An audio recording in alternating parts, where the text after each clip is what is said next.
Bem, pessoal, então nessa terceira e última parte, a gente vai falar de orientação a objeto específico, né? É, a parte anterior, para ser bem sincero, não gostei muito do vídeo. Eu estava meio sonolento, gravei um pouco depois do almoço, mas assim, eu acho que o principal deu para vocês, vai dar para vocês entenderem e utilizarem. Agora, a gente entra na orientação a objetos, né, que seria, vamos dizer assim, das características principais da linguagem Java, né? Que ela suporta outras coisas também. Então, quando a gente está falando de orientação a objeto, orientação a objetos,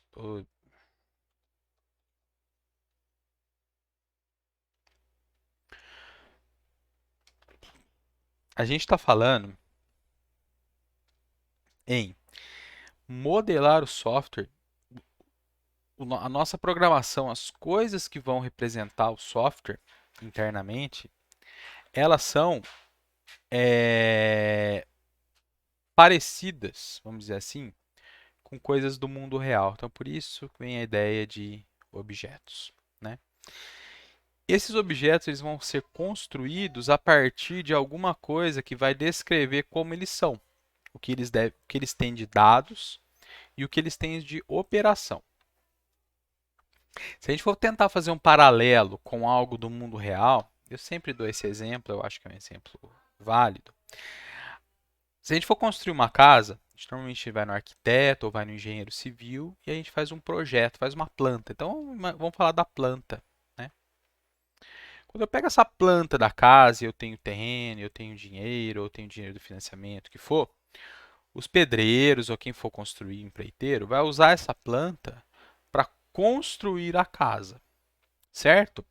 Então, se eu tenho a planta, que é a minha, vamos chamar de definição, eu tenho, usando a planta para construir, a minha casa, que é a minha instância.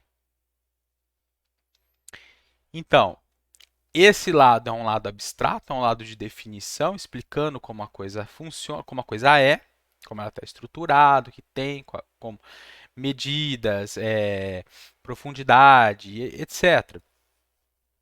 E a casa é a materialização da planta, uma instância da planta. Eu, teoricamente, é lógico que não é tão simples assim, mas eu poderia pegar a mesma planta e replicar ela em vários terrenos. Certo? É lógico, do ponto de vista prático, você tem que ir na prefeitura, fazer um projeto novo, enfim. Mas imagine que fosse mais simples. Eu pego a planta, eu estou num sítio, eu que mando ali dentro, porque a área é minha, e eu mando construir 10 casas iguais, num sítio ou numa fazenda. Faz a mesma planta e replica ela 10 vezes, certo? Quando a gente está falando do mundo orientado a objeto, onde a gente vai modelar o software, a gente vai representar as coisas que o software vai lidar ali dentro, os dados que ele vai lidar, os tipos de dados e as operações. Com objetos, o que a gente tem do ponto de vista de definição é chamado de classe. E eu tenho para as minhas classes os meus objetos. Certo? A classe é a definição, é a explicação de como a coisa funciona, de como a coisa é estruturada, e o objeto é uma instância da classe, é uma cópia da classe em funcionamento, vamos dizer assim, tá? Então, seguindo o exemplo da casa, a gente pode definir uma classe. Vamos pensar agora nesse exemplo da casa, né? Se eu quisesse modelar num programa a representação, a definição de uma casa, o que eu teria que fazer? Eu tenho que pensar em algumas coisas. Principalmente não, mas uma das coisas é quais são as características que eu quero armazenar, que eu preciso armazenar, ou preciso ter para dizer que aquilo ali é uma casa por causa daquelas características, por causa daqueles atributos. Então, se eu pensar numa classe casa, o que eu tenho como representação? O que eu poderia ter para representar uma casa? Posso ter a cor da casa. É lógico que a gente está pensando de forma bem simples, tá?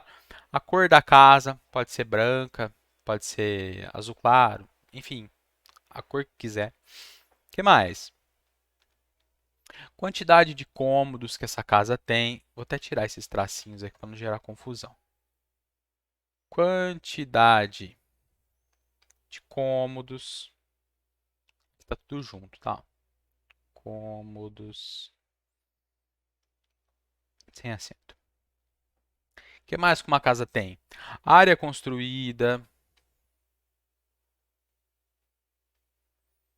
E assim por diante. Posso ter o endereço, o número da casa, não é isso? Qual que é se ela é de esquina, se ela não é, enfim, vários atributos. Isso então me dá as características que uma casa tem, que para o meu problema são suficientes. Essa granularidade, ou seja, a quantidade de coisa que eu quero ter, ao tamanho que isso aqui vai ficar, se eu quero uma casa com muitos atributos ou com menos atributos, vai depender do problema que eu quero resolver.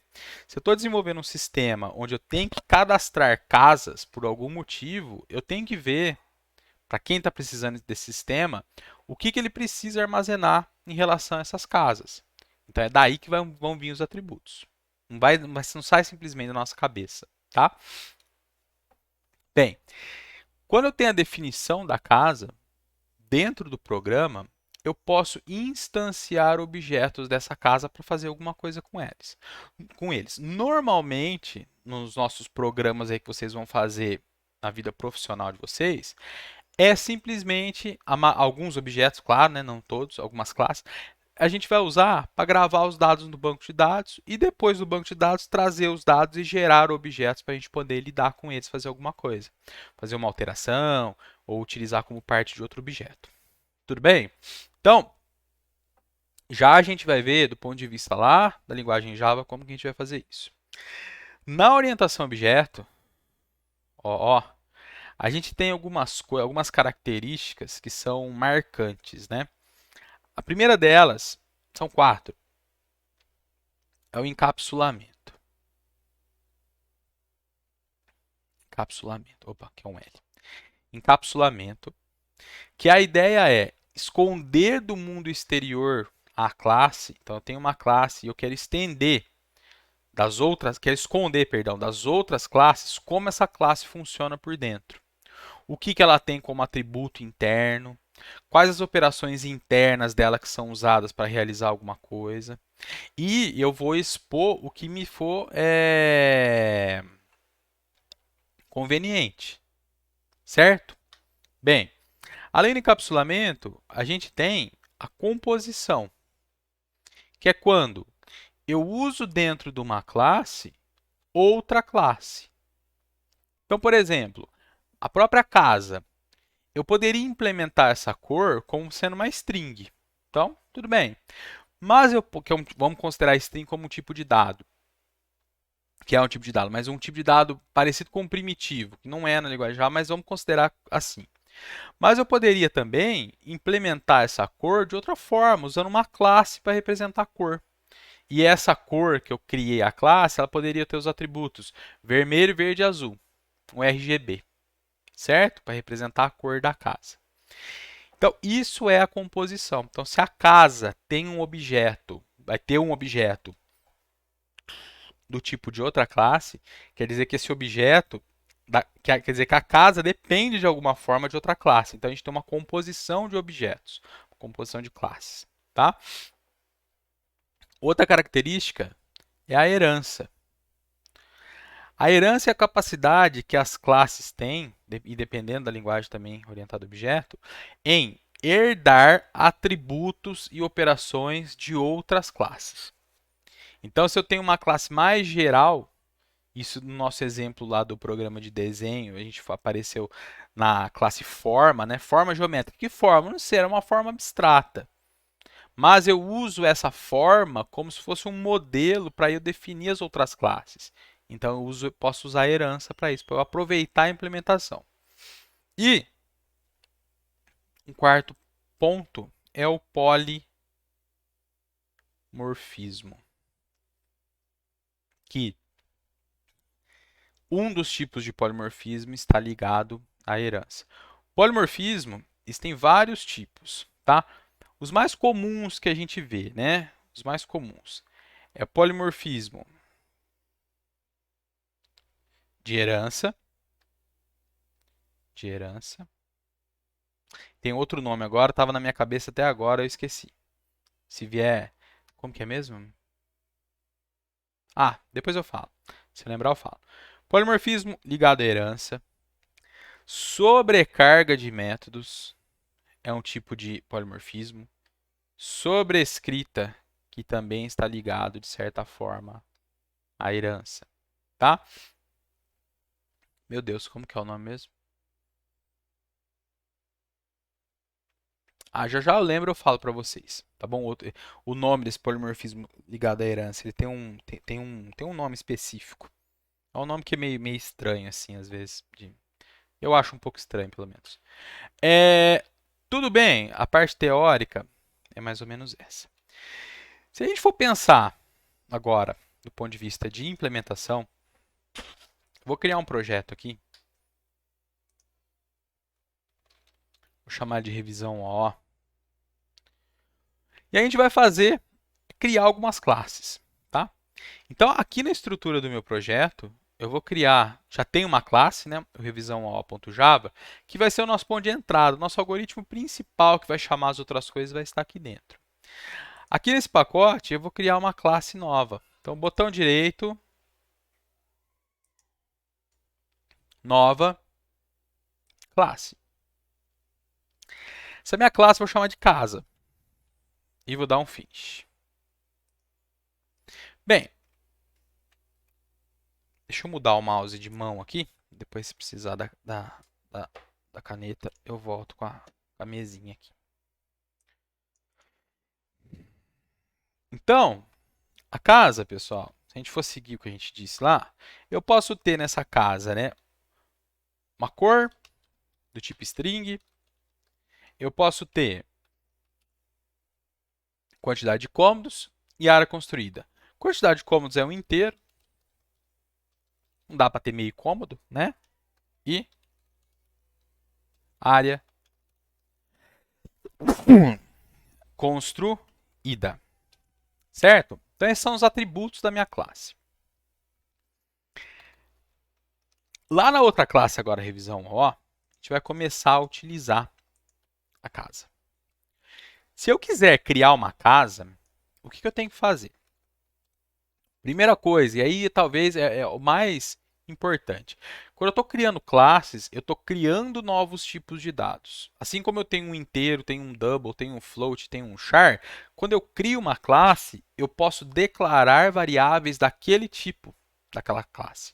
Então, se eu tenho o tipo casa, se eu tenho a classe casa, a gente pode falar o tipo casa, eu posso declarar variáveis do tipo casa. Então, eu vou chamar de casa1, o nome da minha variável do tipo casa. Só que só isso aqui, eu tenho uma referência para uma casa que não está inicializada. Se eu inicializar com nulo, que é um tipo especial, é como se essa variável não estivesse apontando para nada. Um objeto nulo. Não é bem um objeto, está apontando para nulo. Se eu quero ter uma casa, eu tenho que construir o objeto. Então, por isso que eu gosto um pouco de usar esse exemplo da casa, porque eu vou construir uma casa. New casa. Esse new é a palavra-chave que vai dizer, ó, construa um novo, por isso que é new, objeto desse tipo. Para fazer a construção, ele vai usar um elemento que está dentro da classe específico que chama construtor. Toda classe, mesmo que você não forneça um construtor para ela, que você não escreva o código, ela vai receber um construtor padrão do compilador. O compilador vê, opa, não tem construtor padrão. Então, o que eu faço? Coloco o construtor padrão na classe, implemento automático. Esse construtor padrão, quando ele é executado, o próprio compilador vai colocar algumas coisas dentro dele já automático também. Uma das coisas que ele faz é, dependendo do tipo do atributo, colocar um valor para esses atributos. Todos os valores inteiros de tipo primitivo que representa número inteiro, que é desde o byte até o char, byte, short, int, long e próprio char, eles vão receber o valor 0, por padrão. Float double vai receber o 0.0 e o boolean vai receber um falso. Então, aqui nesses três, quando eu construir uma casa, a quantidade de cômodos, que é um inteiro, vai receber por padrão 0. A área construída vai receber 0.0, 0,0. E a cor, que é do tipo string, ela vai receber nulo. Certo? Então, a partir deste ponto aqui, que rodou o construtor, que o compilador vai fornecer para mim, ele vai setar, o código do construtor vai setar esses três valores para esses valores padrão. Qualquer coisa que não for primitivo recebe nulo. Primitivos recebem 0 ou falso, que seria o 0 do boolean, certo? Então, se aqui agora eu der um systemout.println casa 1 ponto cor, quer dizer que eu estou falando o quê? Ó, a partir do objeto casa 1, que é do tipo casa, e está apontando para um objeto casa, eu quero acessar o atributo cor dele. Então, do ponto de vista, é lógico que eu vou fazer de uma forma mais simplificada, porque a gente não precisa ficar entrando em muitos detalhes. O que está acontecendo do ponto de vista... Imagine que isso aqui é a memória do programa. A memória que está reservada para o programa. Está em execução. Quando eu defino uma variável do tipo casa, eu vou ter isso aqui. A casa 1. O tipo dela, vou pôr um T aqui, do tipo casa. Esse cara aqui. Quando eu dou esse new casa, o que vai acontecer? Vai ser criado um objeto do tipo casa. Estou pondo um retângulo aqui maior. Agora é um objeto, eu vou pôr de outra cor. Um objeto do tipo casa. Esse objeto, ele vai ter três coisas dentro dele. Uma cor, uma quantidade de cômodos e uma área construída. Então, eu tenho cor, quantidade, eu estou abreviando, tá? Para não precisar escrever muito. Quantidade de cômodos e área construída. Na instanciação do objeto, que vai rodar o construtor, os valores padrão vão ser fornecidos aqui. Então, para a cor, eu vou ter nulo. Para a quantidade de cômodos, 0. E para a área, 0.0. Bem, se eu tenho esses valores aqui, e agora eu quero usar esses valores para alguma coisa, no nosso caso, imprimir, o que vai aparecer aqui na saída do NetBeans quando eu mandar imprimir a cor da casa? Vai aparecer nulo, que é o que tem aqui, né? Então, vamos rodar. Nulo. Certo? Se eu tentar mostrar os outros três atributos, a gente vai ver exatamente o que eu disse anteriormente.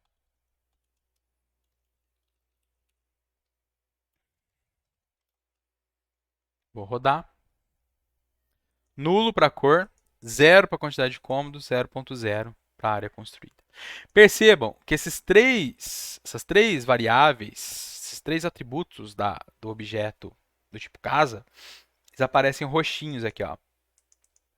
É porque eles são, que pela sintaxe, pela coloração da sintaxe, esse roxinho é para representar membros da instância, que a gente chama. São coisas que vão existir só quando tiver a instância da classe. Quando tiver um objeto da classe. Que são a cor, a quantidade de cômodos era construída. Posso ter mais de uma casa? Pode. Você pode ter quantas casas você quiser no código. E se eu... Vamos pôr aqui, ó. Vou pôr um sout aqui, ó. Casa 1. E aqui um casa 2. E aqui é o casa 2. Certo? F9. F9 não, perdão. F6. Olha lá. Casa 1, os dados da casa 1. Casa 2, os dados da casa 2. Quando eu construir essa outra casa, percebam, essa outra casa, eu tenho mais um desse aqui, com cor, com quantidade de cômodos, com a área, com os valores padrão. Aqui é um objeto do tipo casa, e eu tenho outra variável, outra referência, opa, perdão, do tipo casa, chamada casa 2. Ah, faltou uma coisa. Olha lá. Quando eu construo isso aqui e atribuo uma variável tipo referência, é como se... É como não. É assim, esse cara aqui, o conteúdo dele é o endereço para chegar nesse objeto aqui. E aqui é a mesma coisa. Certo? Tudo bem até aqui? Então vejam, através da casa 2 eu chego nos atributos desse objeto, através da casa 1 eu chego nos atributos desse objeto.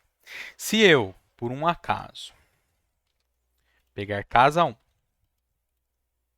ponto cor, e falar que a cor é branca, casa 1, ponto, quantidade de cômodos, igual a 6, casa 1, ponto, área construída, sei lá, 100 metros quadrados. O que está acontecendo? Depois que eu construí o casa 1 e o casa 2, eu estou indo nos atributos da casa 1, os três aqui no caso, poderia ir só em um ou outro, e configurando valores para eles. Então, o que está acontecendo aqui? Agora, a cor da casa 1, ela passa a ser...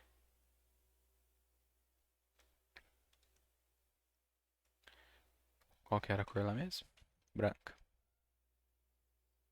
Branca. Uma string, né?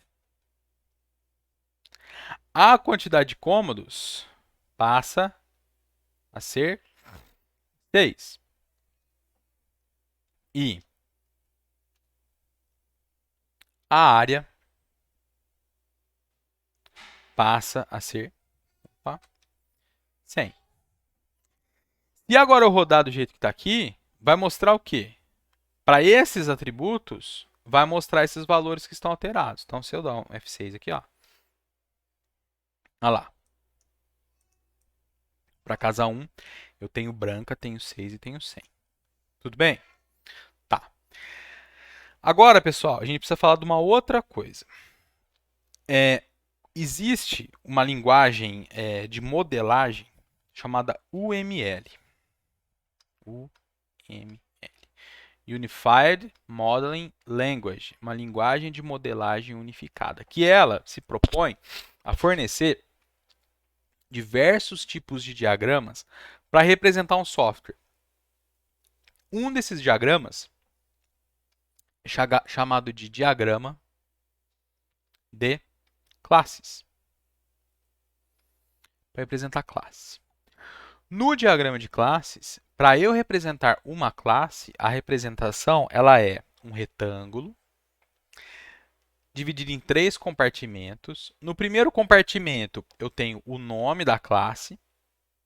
No segundo compartimento, eu tenho os atributos. Aqui eu tenho cor, quantidade de cômodos e área construída. Cor, 2 pontos, o tipo. É assim, tá? Cômodos. Int. E a outra é a área construída, é do tipo double.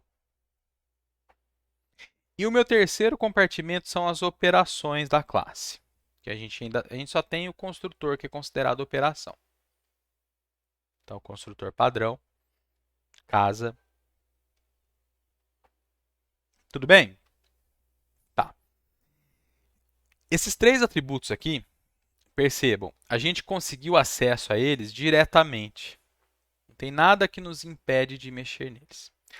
Normalmente, a gente vai querer que esses atributos eles sejam... Isso aí agora é padronização da linguagem Java, é um padrão que chama JavaBeans, tá? Sim, eu não concordo que ele precisa ser seguido à risca, mas eu vou ensinar do jeito que deve ser ensinado, tá? Padrão é, primeiro, tornar os campos da classe, os atributos da classe privados. Então, do jeito que eles estão aqui, Eles estão com um tipo de acesso que é chamado acesso de pacote. Ou seja, toda classe que estiver no mesmo pacote da classe casa consegue acessar diretamente esses atributos. Percebam, se eu criar um outro pacote aqui, que eu vou chamar de, sei lá, modelo, e mover minha classe casa aqui para dentro, vocês vão ver que vários erros vão aparecer agora no revisão OO. Por que, que esses erros vão acontecer? Agora já tem um import para falar que eu quero usar a classe casa, que não está mais no mesmo pacote. Mas por que, que isso aqui está aparecendo? Porque esses atributos da classe casa, eles têm acesso de pacote, é quando eu não coloco nada antes do tipo. Existem 4 tipos de acesso a membros na linguagem Java. Indo do menos restritivo para o mais restritivo. A gente tem o acesso público, depois o acesso protegido, o acesso de pacote e o acesso privado. Público, como o próprio nome está dizendo, é público, todo mundo enxerga. Privado é o contrário, só quem está dentro da classe enxerga. Os acessos protegidos e padrão, que é o acesso de pacote, é assim. O protegido, ele funciona igual ao acesso de pacote, ou seja, se estiver no mesmo pacote, uma enxerga a outra por dentro, o que tem dentro da outra. Só que o protegido ainda tem uma coisa a mais. Através de herança, eu consigo enxergar os atributos. Então, do menos restritivo é o público, que é o public. Depois vem o protected, que é o protegido, que é acessível através de herança e no mesmo pacote. Depois vem o de pacote, que é o default, que é chamado de default, que ele não tem modificador, você não escreve nada antes. E tem o privado, que é o mais restritivo. Na UML, o público ele é representado por um mais. O protegido ele é representado por um cerquilho. É isso mesmo? Acho que é. E o privado é representado por um tracinho, tá bom? E o default acho que não coloca nada. Vamos fazer uma coisa aqui, só para eu não ficar no achismo. Esses detalhes de protegido e de padrão a gente acaba não lembrando. Isso aqui é uma ferramenta para modelagem UML, tá? Não, já fiz coisa errada aqui. Peraí. Eu não sei que ferramenta que o professor que foi ensinar isso para vocês vai usar, tá bom? Então vejam. Vou criar uma classe. Casa. Deixa eu ver se dá para dar um zoomzinho aqui. Quais atributos eu tenho? Eu tenho cor, do tipo string. Eu tenho quantidade de cômodos. Que é do tipo inteiro. E área construída, que é do tipo double. Certo? Percebam que está um tracinho antes de cada um deles. Um menos. Na verdade, é um menos mesmo. Tá? Um sinal de menos. Quer dizer isso, que o acesso deles é de pacote. Perdão, é privado. Veja aqui, ó, visibility, private. Se for público, é um mais. Se for protegido, olha lá, acertei, é uma cerquilha. E se for default, aqui é acesso de pacote, não é till, porque till é destrutor. Ah, não, é till mesmo. Olha lá, é um till. A minha dúvida era justamente aqui, ó. É um till. Certo? Do jeito que está ali implementado na nossa classe, a gente tem isso aqui. A linguagem Java implica em não ter modificador de acesso. E por isso que está dando um erro aqui. Porque agora eles têm acesso de pacote, eu não enxergo coisas de acesso de pacote da classe casa, se eu não estiver no mesmo pacote. Como que eu faria para resolver isso aqui? Eu posso marcar todo mundo como público. Público, público e público. Isso eu resolvo. Agora eles estão acessíveis normalmente. O que que se alega, né? Quando você torna membros, principalmente atributos da classe públicos, você pode perder o controle de como essa classe vai funcionar. Quando são atributos assim simplesmente que vão guardar dados, assim é meio absurdo às vezes aceitar isso, tá? Tanto é que quando a gente está lidando com classes que só servem para transportar dados para o banco de dados e trazer dados do banco de dados para a gente poder fazer alguma coisa, nem há necessidade de tornar esses membros privados, tá? Mas às vezes isso faz sentido na própria estrutura de dados que a gente for implementar. Eu posso ter um atributo privado que ele representa o tamanho da estrutura. E esse tamanho ele só vai ser modificado quando eu inserir alguma coisa, quando eu remover alguma coisa da estrutura. Então não faz sentido eu deixar ele aberto para todo mundo que usar essa classe poder mexer nele diretamente, porque esse controle tem que ser feito internamente, né? Então, aqui eu vou seguir, vamos dizer assim, eu vou seguir a cartilha, tá certo? Normalmente atributos nós marcamos como privados, private. Vocês vão ver que vai voltar o erro lá. Por quê? O acesso deles é privado. Como que a gente faz então para permitir que esses atributos eles sejam acessíveis, né? Que eu possa ler os valores que estão dentro deles ou que eu possa extrair o valor que está dentro deles para eu ver o que tem ali dentro. É usando os métodos get e set. Qual que é a estrutura? Eles são métodos públicos. O método set ele não retorna nada, porque eu estou jogando valor para dentro da classe. Então ele é void. Ele começa com o prefixo set e depois vem o nome do atributo. E um parâmetro do mesmo tipo do atributo. Percebam, o parâmetro chama cor. Vou chamar de C por enquanto. Chama C. Então, quando eu invocar o método setCor, quer dizer que eu estou passando uma string que representa uma cor para trocar a cor daquela casa. Então, cor recebe C. E o getCor, public string getCor, o método get ele tem o tipo de retorno igual ao... Vou falar igual, tá? Não precisa ser necessariamente igual. Mas tem uns porquês, né? Igual ao que vai ser retornado. Ele não recebe parâmetro e ele simplesmente retorna o atributo. A gente só está criando uma camada de acesso a esses atributos. Pode ser que eu não queira permitir a leitura da cor, então não tem esse método. Eu quero ter certeza que a cor que está entrando aqui, a palavra que está entrando aqui, ela é a cor certa. Ela é a cor permitida. Então eu teria que pôr um if, alguma coisa aqui dentro. Certo? Bem, se eu nomear esse atributo aqui, esse parâmetro, perdão, com o nome cor, eu vou ter um problema. Por quê? O parâmetro chama cor e eu tenho um atributo que chama cor. Afinal de contas, aqui, quem que é quem? Esse cor é o cor de fora e esse cor é o cor daqui? Ou esse cor e essa cor são ambas os de fora ou são ambas essa aqui?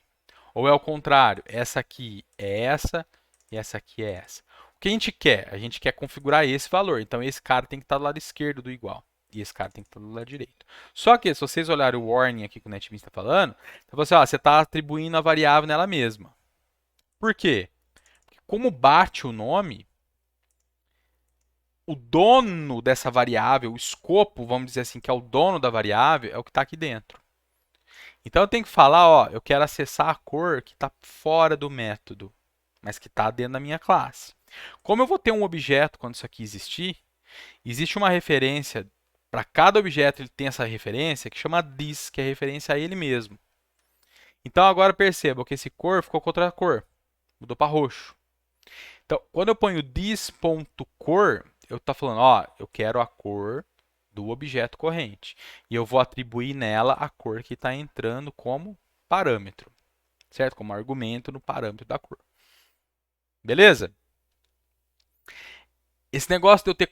Não é nem considerado um conflito, mas é considerado um sombreamento. É o nome técnico, shadowing, né? o nome da variável do escopo que eu tô, ela sombreia a externa, ela esconde a externa. Então eu tenho que ter uma forma de acessar a externa, que é precedendo com a palavra-chave this é esse, né, em inglês, ponto, a cor. Tudo bem? Get e set. No NetBeans tem um assistente para fazer isso para a gente automaticamente. Você clica o botão direito em Insert Code, Getter and Setter e marca os atributos que você quer. Pode marcar que ele pega todo mundo. Quando eu dou o Generate, ele faz já um método para todo mundo. Qual que seria a justificativa para eu ter esses métodos get e set também? É eu tentar, de alguma forma, proteger esses valores aqui, esses atributos, de que eu não consiga colocar valores inválidos nele. Então, por exemplo, faz sentido eu ter a quantidade de cômodos menor ou igual a zero? Não faz. Então eu poderia, isso na prática não é muito bem feito, porque quem vai tratar isso normalmente é os formulários, é a lógica do negócio que vai tratar isso, e a classe só vai servir como um repositório de dado mesmo, essas classes de negócios, né? Mas vamos supor que a gente fosse embutir essa inteligência dentro da classe. Então no método set quantidade de cômodos, eu faria um if, a quantidade de cômodos que está entrando for maior que zero, beleza. Eu configuro a quantidade de cômodos. Caso contrário, aí tem várias coisas que eu posso decidir. Eu posso decidir dar um valor fixo para a quantidade de cômodos, caso o valor que esteja entrando seja inválido. Então, eu quero... Se entrou um valor inválido, a quantidade de cômodos é 4. Pelo motivo que eu estou decidindo. Não sei exatamente o que. Ou eu posso lançar uma exceção. Posso falar, quando isso acontecer, lança aqui uma coisa que é parecida com um erro, que vai fazer com que o programa dê algum problema e eu preciso tratar isso aqui, porque pode ser que aconteça. É uma possibilidade, tá? Tudo bem? E o get não tem muito o que fazer, tem que retornar o valor. Existem também, pessoal, a gente pode enxergar os atributos da classe, às vezes, através das operações em si. Porque eu posso ter atributos que são derivados. Então, por exemplo, se eu quiser saber qual que é a média de área construída para cada cômodo.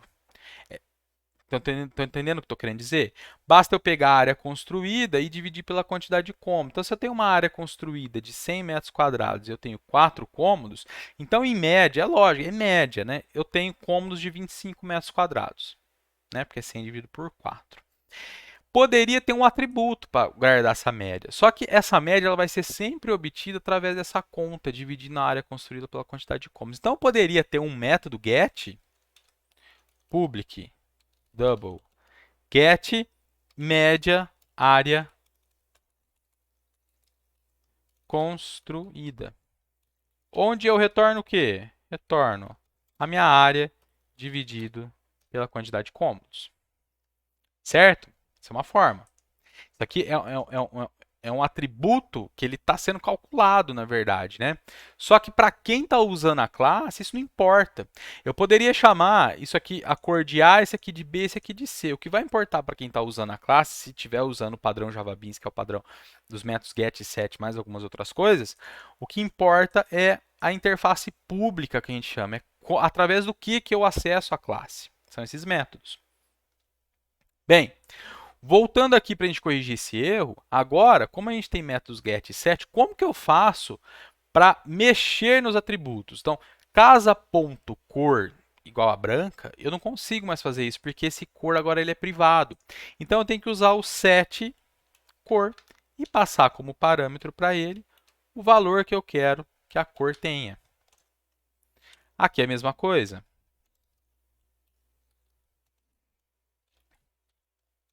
E aqui a mesma coisa. Então, o set, pessoal, é setar. Não existe a palavra em português, claro, né? Mas é a brasileirada, né? A portuguesada. Setar, configurar. Área construída. E para eu obter os valores que eu quero ler, é o get. Get cor. Get quantidade de cômodos. E o get área construída. E agora, inclusive, eu ainda posso obter, né, a média, né? Que a gente criou lá o método para isso. Média de área construída. Tudo bem? Aqui para o casa 2, vamos fazer a mesma coisa. Só que eu já vou copiar e colar. Isso aqui vai até dar um erro. A outra coisa, pessoal, se num bloco de código você quiser alterar alguma coisa, se eu der um Ctrl R aqui, o problema é que eu vou alterar coisa que eu não quero. Vou alterar a casa também, né? A casa 1 aqui que está certa. Olha lá, estão vendo? Eu não quero que mexa em cima. Casa 1. Tem editores que basta você segurar a tecla Alt e marcar o texto, que ele vai fazer seleção por coluna. Aqui no NetBeans, para ativar isso, é esse botãozinho aqui, ó. É o Ctrl Shift R. O que é isso aqui? Na hora que você fizer a marcação no texto, ele marca por coluna. Vocês estão vendo? Que até a marcação é diferente. Ele é um retângulo tracejadinho. Então, se eu marcar aqui e digitar, tudo que eu digitar vai substituir nessas 4 linhas aqui que estão marcadas. 2. Estou acessando a casa 2. Aí você desmarca ele, tá bom? Pronto.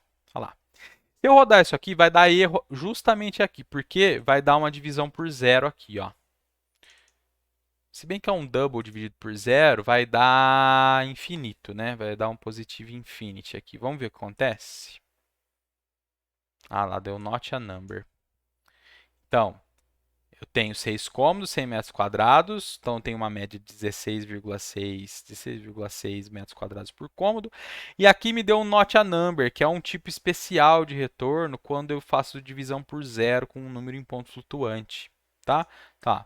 Deu um not a number. Não é um número esse resultado que foi gerado. Que é uma constante, tá? Não é bem uma constante, mas é uma representação para um valor double que não é número, tá? Ou float, né? Números em ponto decimal.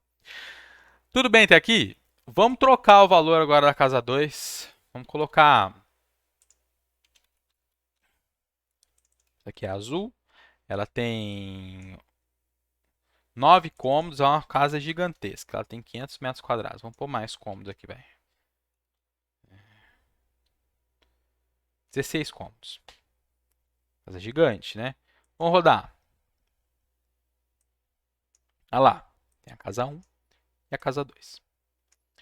Muito bem, a gente está em coisas bem simples, né? Definindo atributos, definindo operações simples que lidam com esses atributos. Uma coisa um pouquinho mais sofisticada que a gente fez foi definir esse média área construída. Tudo bem? Bem, agora falando de construtor. Como eu falei para vocês, quando a gente não fornece um construtor padrão para a classe, o compilador da linguagem Java vai fornecer um construtor padrão para a gente, que é o construtor que não recebe nenhum parâmetro, não recebe nenhum argumento. Esse construtor é chamado de construtor padrão, default constructor, né? Default. Mas e se eu quiser, por algum motivo, mudar o comportamento dele? Eu quero fornecer o construtor. Então você escreve o código para isso.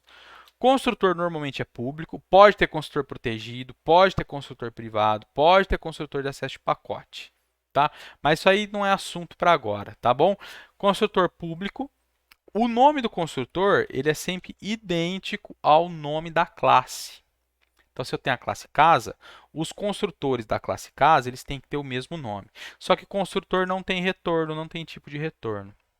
Isso que vai diferenciar eles dos métodos, tá? Construtor tecnicamente não é método, tá? Abre e fecha parênteses, abre chaves e aqui dentro eu ponho o comportamento que eu quero. Posso configurar uma cor padrão para a cor, para a quantidade de cômodos para a construída, ou posso deixar do jeito que estava. Mas se eu quiser, eu posso também, ao invés de mudar diretamente aqui, eu posso usar os métodos set. Então, quando uma casa for construída com o construtor padrão, eu vou dizer que ela vai ser sempre branca, que a quantidade de cômodos dela vai ser sempre 4 e a área construída vai ser sempre, sei lá, 80. Certo? Então, agora, se eu não setar esses valores, tanto a casa 1 quanto a casa 2 elas vão ser construídas com o construtor padrão, que vai fazer exatamente isso aqui e vai mostrar esses valores para mim, nos valores iguais, na verdade. Olha lá, casa 1 e a casa 2 com os mesmos valores, né? Porque as duas foram construídas da mesma forma. Não são o mesmo objeto, certo? Não são o mesmo objeto. Bem, e se eu quiser fornecer um ou mais construtores para eu fornecer esses valores? Tem como? Tem. Basta você, aqui no caso a gente vai ser público, casa, e aí eu posso fornecer os valores. Cor, int, de cômodos, double, área construída. E aí, eu chamo esses métodos, ou configuro direto, posso passar pelos métodos para fazer a validação, caso exista, né? E aqui eu passo a cor que está entrando, aqui eu passo a quantidade de cômodos, e aqui eu passo a área construída. Então, para a casa 1, eu vou manter o construtor padrão, que põe o branco 4,80, e esse aqui eu vou falar que ela é uma casa vermelha, de 3 cômodos, vai, uma meia água lá. Quarto e banheiro. Quarto com tudo e banheiro. 2 e tem, sei lá, 50 metros quadrados. Então, na hora que eu rodar, esse cara aqui é esse. Esse cara aqui é esse. Certo? Rodou? Olha lá. Então, a casa 1 com os valores do construtor padrão e a casa 2 com os valores que eu passei. Vermelha, 2 cômodos, 50 metros e uma média de 25,5. Tudo bem até aqui? Bem, vejam que tanto aqui quanto aqui, a gente tem um código extremamente parecido. Né? A mesma coisa, na verdade, só muda esses valores constantes. O construtor, ele pode invocar outro construtor da classe para fazer o serviço para ele. Então, no jeito que a gente fez aqui, e como a gente está fornecendo esses valores, a gente poderia usar esse construtor aqui dentro para configurar esses 3 atributos. A forma de fazer isso é usando a palavra-chave this, abre parênteses, e aí é como se você estivesse usando o construtor, o outro construtor da classe. Então, a gente vai usar o branca, a quantidade de... Isso aqui já é uma coisa um pouquinho mais avançada, vamos dizer assim. Tá? Mas o que está acontecendo? Na hora que eu invoco o construtor padrão, eu estou invocando outro construtor desse objeto que está sendo criado e passando branca 4,80, que é esse construtor aqui que vai fornecer esses valores. Então, eu continuo com o mesmo resultado. Agora, se eu tiver uma terceira casa, casa 3, e falar que ela é igual à casa 1, o que eu vou ter na prática é uma outra variável, deixa eu usar a caneta, eu vou ter uma outra variável chamada casa 3, e ela vai estar apontando para o mesmo objeto que a casa 1 está apontando. Eu não estou criando outra casa. Então, agora, se eu mostrar os dados da casa 3, puser a casa 3 aqui, ó, vocês vão ver que vão ser os mesmos dados da casa 1. Porque, afinal de contas, elas estão apontando para o mesmo objeto. Se eu mudar na casa 3, trocar a cor da casa 3 para verde e rodar, vocês vão ver que na casa 1, a cor da casa 1 vai sair verde. Por quê? Casa 3 está apontando para o mesmo objeto. Na hora que a gente mostra a casa 3 também. Tudo bem? Uma coisa é a referência, uma coisa é o objeto. Tá? Como a referência é armazenada, como o objeto é armazenado, isso aí não é detalhe para agora também, tá? Porque tem diferença. Aqui, as referências, elas são armazenadas na pilha, que a gente fala. Nos frames, né? Ou nos registros de ativação aqui dos métodos.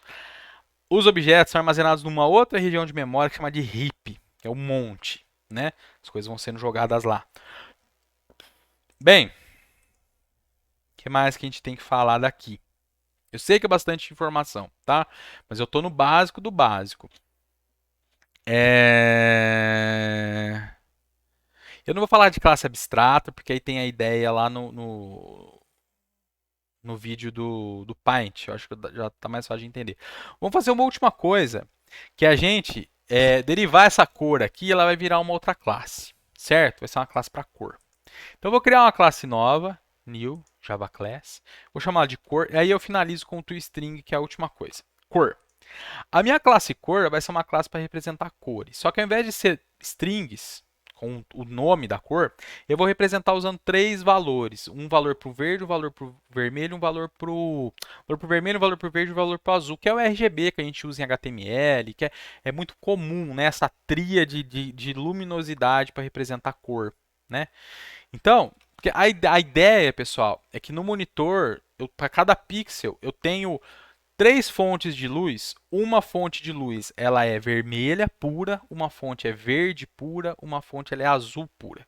Dependendo da intensidade dessas três cores que eu configuro, que normalmente vão variar de 0 até 255, eu vou ter a composição de outras cores. Por exemplo, se eu deixar tanto o vermelho quanto o azul no máximo e o verde zerado, eu vou gerar um rosa, se eu não me engano. Tá certo? É igual a ideia quando a gente aprende na escola, é lógico que a composição não é a mesma, mas a gente aprende a tríade de pigmentos, né? Então a gente tem lá, vocês lembram disso? Não sei se hoje em dia ainda ensina isso, mas quem é um pouco mais velho com certeza já viu. A tríade de cores de pigmentos, né? Então a gente tem o azul, o vermelho e o amarelo. Aí você mistura azul com o amarelo dá verde, vermelho com o azul dá roxo, vermelho com amarelo dá laranja. Lembram disso? Aqui a ideia é parecida, só que a tríade é de componente de luminosidade, luz mesmo, né? E a mistura é um pouco diferente, não vai dar igual a de pigmentos, tá? Então, aqui eu vou ter três membros privados, né, cor, inteiros, tá? Então, que eu tenho o vermelho, o verde e o azul, certo? Eu vou ter um get e um set para cada um deles. Eu estou seguindo a cartilha, tá certo, gente? Tá certo? Cartilha, entre aspas. Vamos fazer a validação do vermelho, do verde e azul. O componente vermelho, o componente verde e o componente azul, eles não podem ser menor que zeros, nem podem... Menor que zeros, não, né? Menor que zero e não pode ser maiores que 255. Então, vamos definir uma lógica aqui. Se o vermelho que está entrando for menor que zero, o vermelho do objeto vai receber zero. Se o vermelho que está entrando for maior que 255, 255 é o valor máximo, this ponto vermelho recebe 255. Se isso não for verdade, se isso não for verdade, eu entro no else e configuro o vermelho do objeto com o vermelho que está entrando. Vou fazer essa mesma coisa para o verde. Aí a gente troca aqui para verde.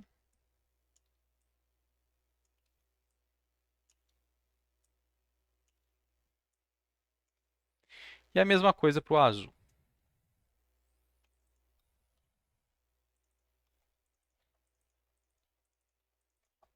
Certo? Agora, lá na nossa classe casa, ao invés de a gente ter uma string que representa a cor, a gente vai ter uma cor, que é a cor da casa.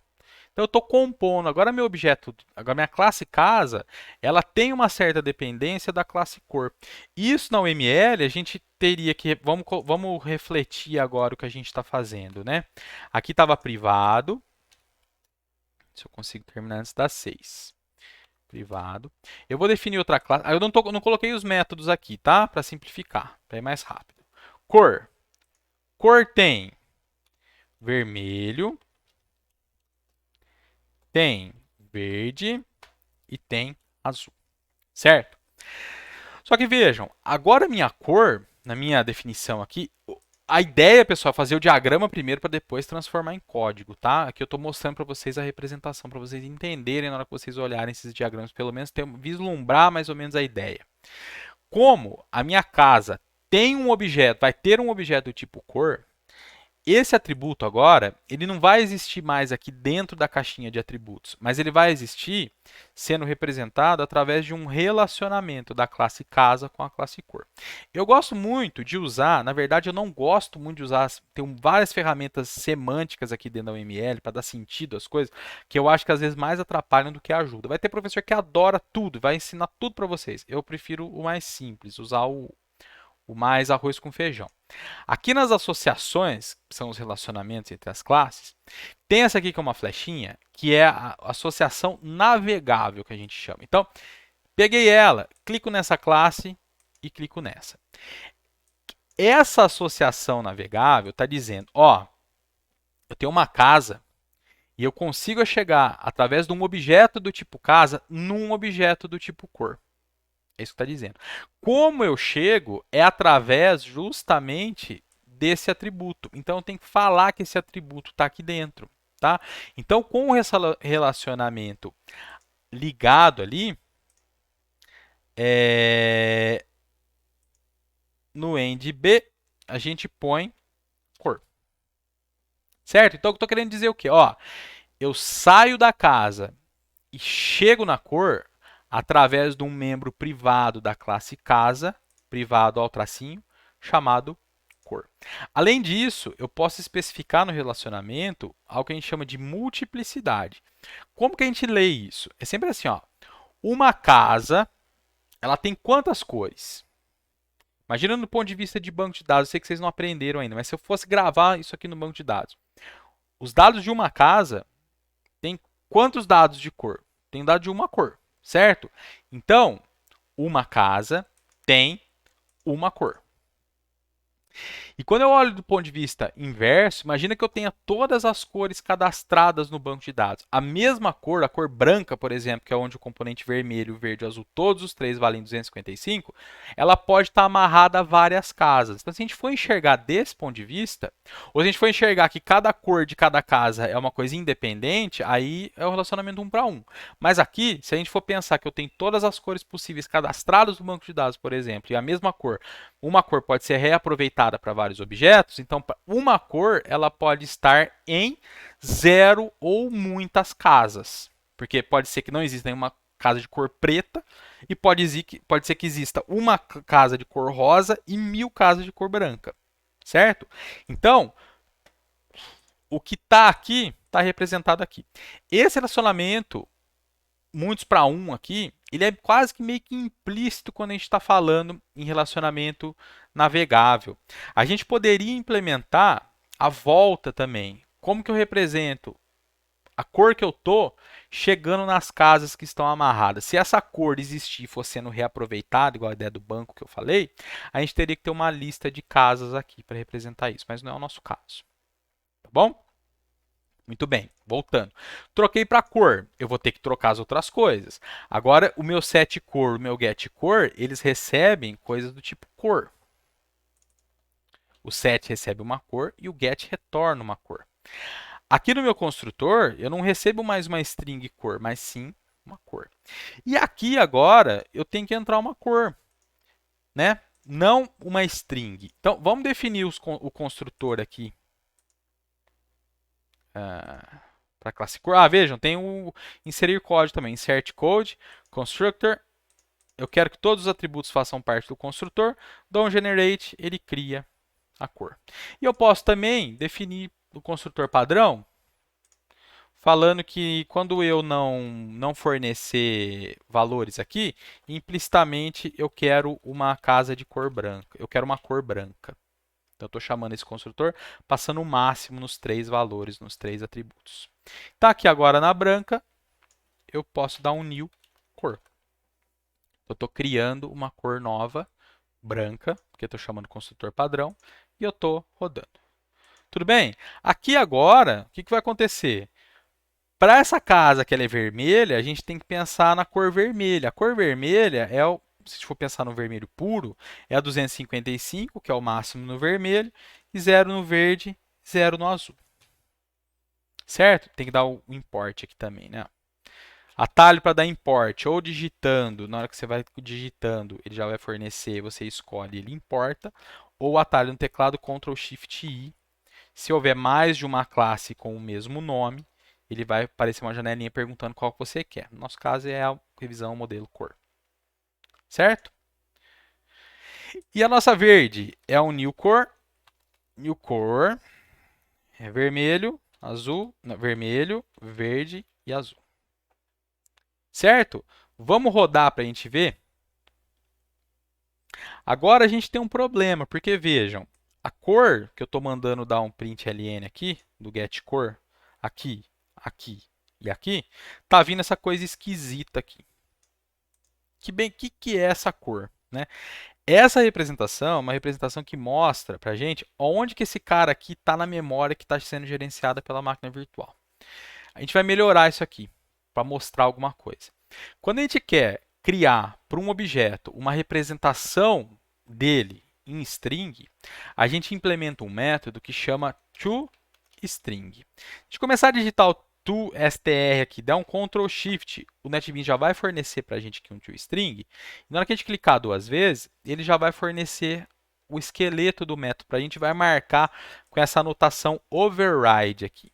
Isso aqui, pessoal, é um item de metaprogramação. Você está dando sentido para coisas que estão sendo programadas. É como se fosse um nível acima da programação. Chama metaprogramação. Essa anotação, ela indica o seguinte, fala, ó, quando tem alguma coisa quando tem um método anotado com essa anotação override, se eu errar alguma coisa aqui, não compila.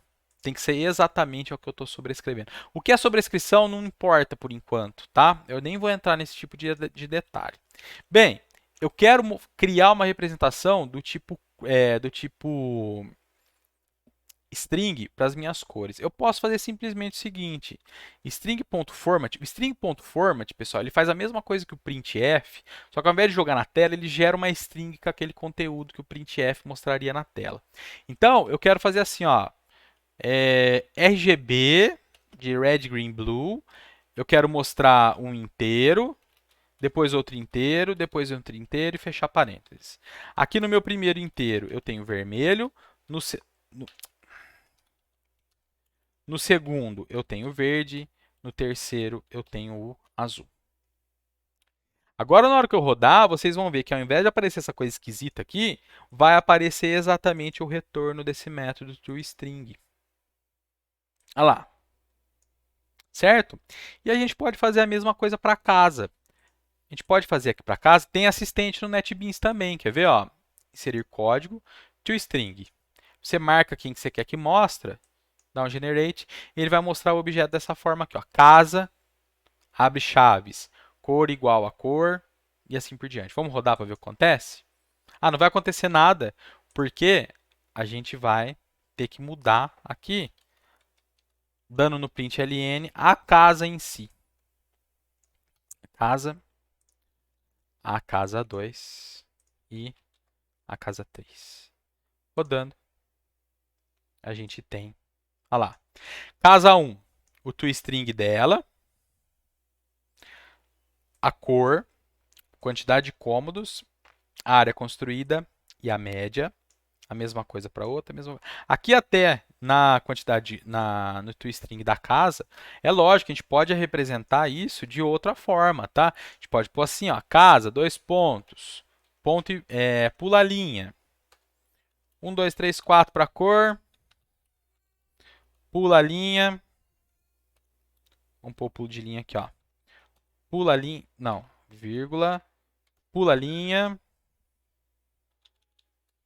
vírgula, pula a linha, e aqui, 2, 3, 4. E aqui a gente pode deixar assim. Então vamos rodar, ver o que acontece. Olha lá, ó. Vamos melhorar aqui, ficou feio, né? Casa 1, 2, 3, 4. 3, 4. Aqui tem um a mais. E aqui, ao invés de ser um caractere, a gente pula uma linha.